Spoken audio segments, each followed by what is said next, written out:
same day, back out with another pistol.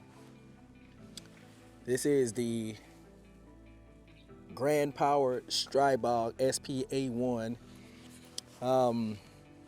I can't remember, it's a different system, still roller delayed. I just shot this thing for the first time, and it has a Barris fast fire. It just has a cover over it, which makes it a little more pleasurable shooting it in the sun.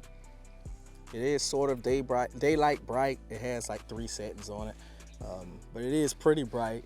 It's a little more of a overcast day.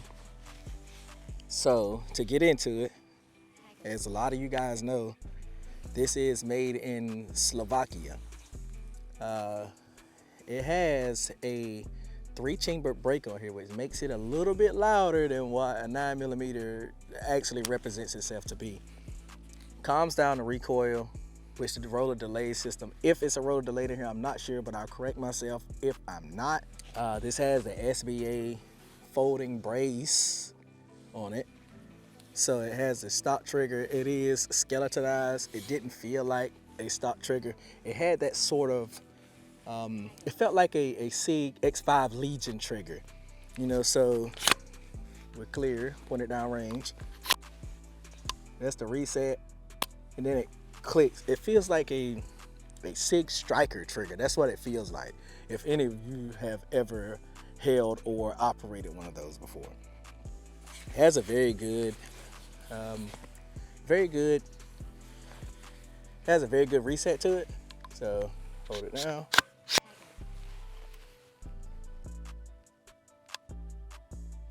And there's no play in it at all. So when you pull it, it goes off.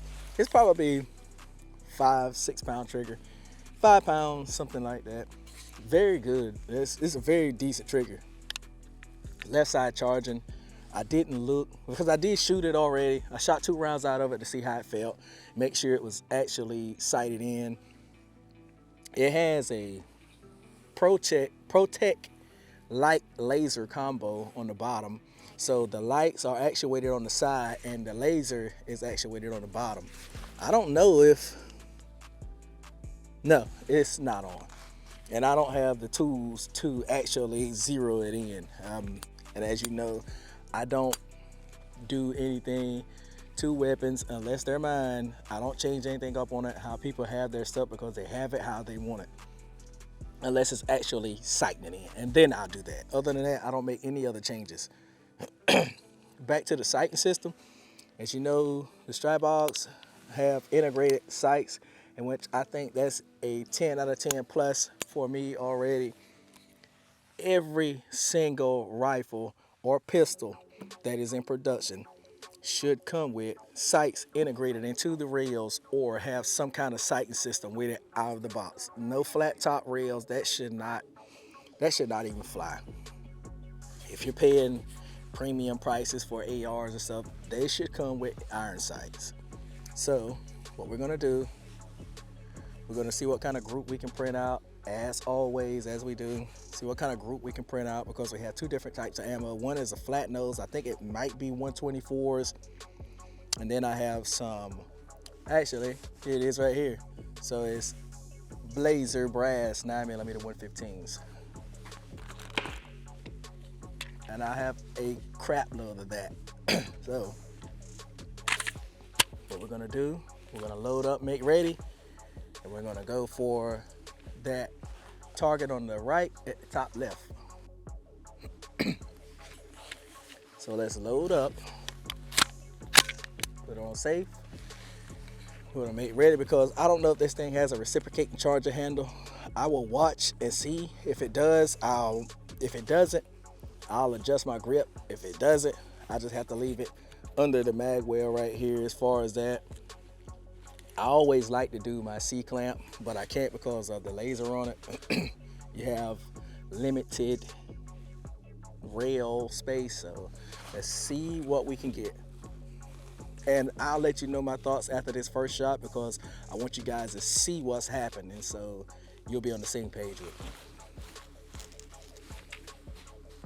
And I'm holding this on my cheek.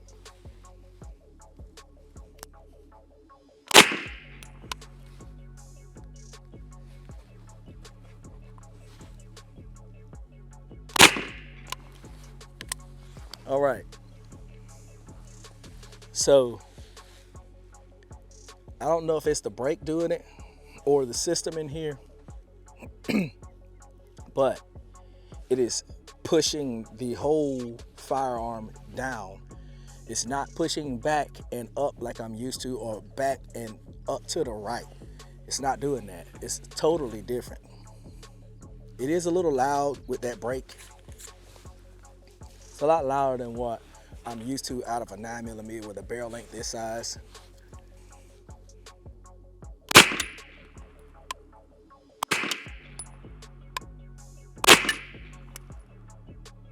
I hit my lens?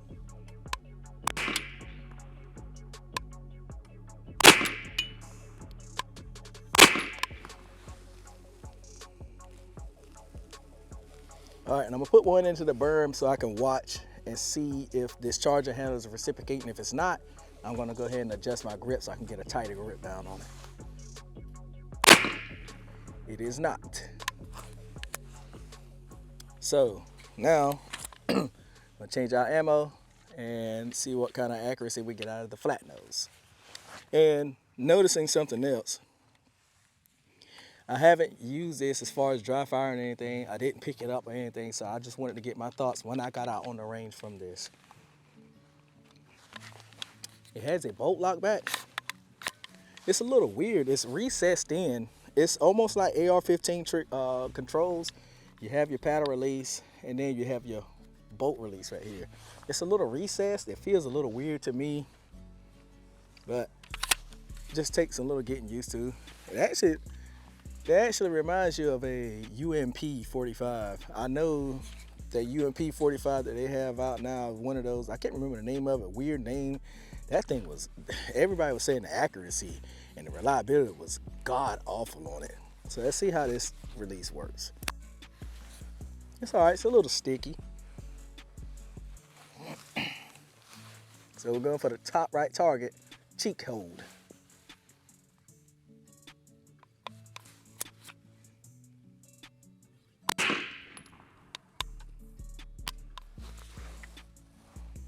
As I suspected with that flat nose ammo. That's why I don't like running flat nose ammo. Right there. And she pushed the round inside of the case, so that ammo is no good. Okay, so that was just flat nose on the top. So I don't know what kind this is. Let's pop one out and see what kind it is. WMA 20. I don't know what that is. That's what I always expect out of that flat nose. It's very hard to find pistols and rifles that's going to run that flat nose ammo like that because of the feeding position. So your round nose usually slides in. The flat nose pretty much gets caught almost every single time. Once you find that a pistol doesn't like that, don't ever put that flat nose ammo in it again. And another thing is when you're holding this, I see where my hand is going. I'm wondering, did I do it? I may have to review the footage because when I was holding it, I'm wondering, did I put my hand near the ejection port? So you have to be mindful of that. You don't want your finger going inside that ejection port and it slams back on it and mess your finger up. So always be mindful and make sure you keep your hand down. So this is what I have to tell myself as well.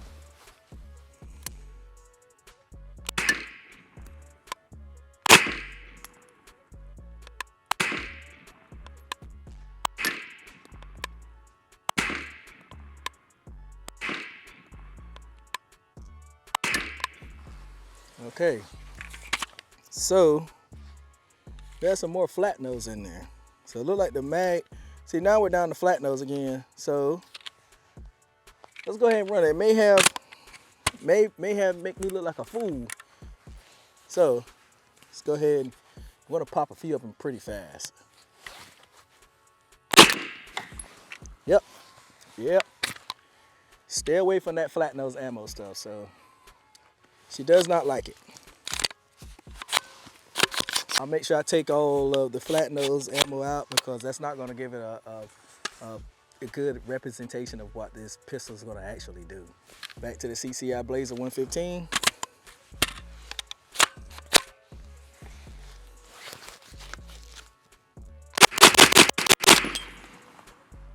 Stay away from the flat nose stuff in this. It just may be this one, but yeah, I definitely wouldn't run the flat nose in it. So now we're gonna take her on over to the steel. All right, so we're over with the steel plates with the Stribog. Let's see if we can go fairly fast-ish with this because I'm not used to this platform. We might can run a little fast. I'm not sure. Only thing we can do is try. Be mindful of keeping our hand out of the ejection port. And let's run her on down. That was pretty fast. Not gonna lie, that was pretty fast. See if we can go 2 for 2.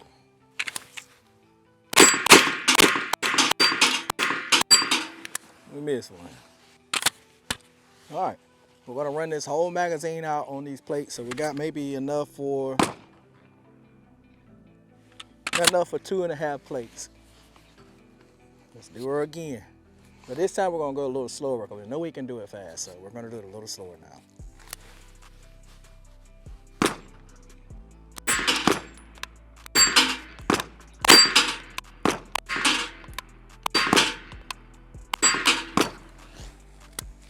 All right, so let's try, we're gonna try that flat nose stuff one more time.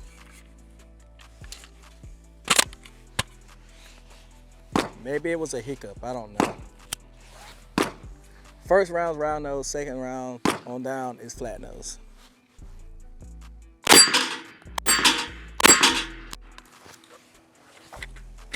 Yeah, she definitely hates that flat nose stuff.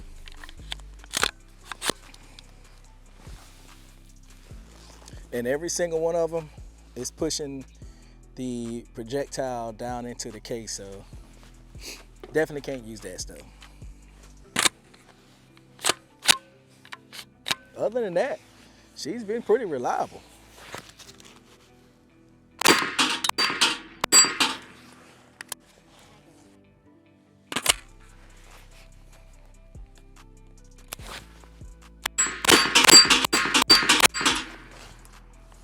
That's not too bad. Ooh, I'm liking that. The last 2 rounds, these last 2 rounds, we're gonna try to knock down a plate with the same 2 rounds. I don't know if I'm fast enough for that yet. I've seen some people do it, but I don't think I'm fast enough. Nope. She's definitely a good pistol. Gosh, this system, whatever it is, I think it's roller delayed, is pretty good, pretty damn good. I like this. Same setup. I don't know if I will go with the Protect laser light combo. I like having that extra real estate, but like I say, it's not what I like on someone else's gun. It's what they like, not me. What I would prefer on it. I would prefer having that extra real estate. I would try to put it on the side here. That way I can still have a little bit to play with. This muzzle brakes works well. Barrel's not too hot either. But the muzzle brake does work pretty well. Barrett's Fast Fire 3 works excellent. Has that shade on it. It's a little more sleek and slimline with the shade off. It messes with the sight picture with that shade on. It gives it a little protection. You have those windows in it. But nonetheless, still a very good rifle. Pistol, still a very good pistol. Folding brace on it. I would definitely rate this a, seeing that it doesn't run the flat nose, which a lot of guns don't run that flat nose, I would definitely rate this a 8 out of 10 as far as PCCs and sub guns. It definitely has the cool wow factor to it. Looks like a UMP 45. If any of you guys know about Call of Duty, Modern Warfare, this is where it was introduced. It has that look with the straight magazines. The recoil is spot on. It pushes down and it helps mitigate the recoil, helps you out whenever you're not doing your job fully. The controls, AR-15-ish. It looked like it's molded into the grip. The grip is molded into the lower of it. That's pretty good. I like the flat face, skeletonized trigger on it. It feels like a SIG. And yeah, that's pretty much it for me. But if you guys like this video, click the like, share, comment. Let me know what your guys' thoughts were on this video, what you would do with this type of pistol, firearm, brace, SBR, whatever you want to call it. Let me know what your thoughts are on it. Get back with me. I'll get back with you. Until the next video, guys, I'll see you guys in the next one.